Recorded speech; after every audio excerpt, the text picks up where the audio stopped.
There's always been a fascination with me with this American figure in history, John James Audubon. I think he's just one of the most charismatic, unusual, and talented people in American history. I've always been fascinated with him and loved his pictures.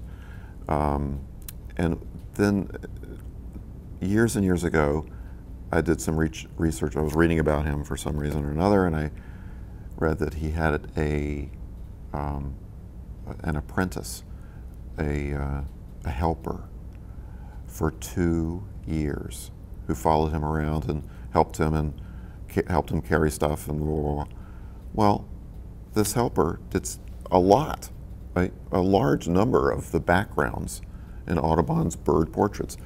Audubon would do the bird, but these beautiful leafy and flowery backgrounds would be this apprentice who'd done them. I was like, wow, that guy's really talented. Then I found out that he was 13 years old.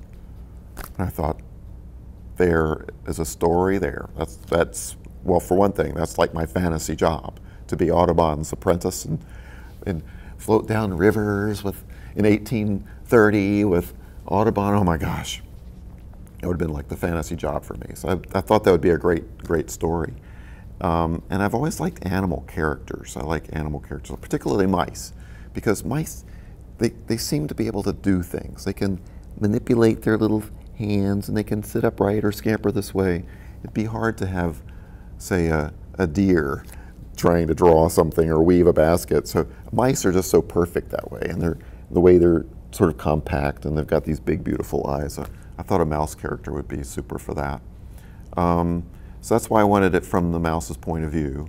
I thought about doing it from Joseph's point of view, but I like animal characters, and I think lots of readers can identify with an animal character first. And so that's how Celeste happened to be the main character of this story. I thought pretty long and hard about the shooting, the hunting, the skinning, the pinning of Audubon specimens as he painted them, as he did their bird portraits.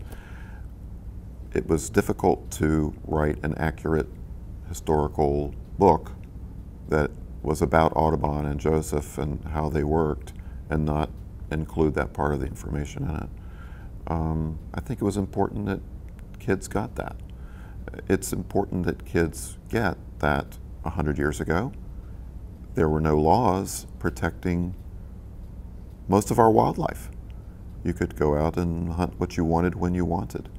And lots of things suffered for that. We have lots of extinct species because of that.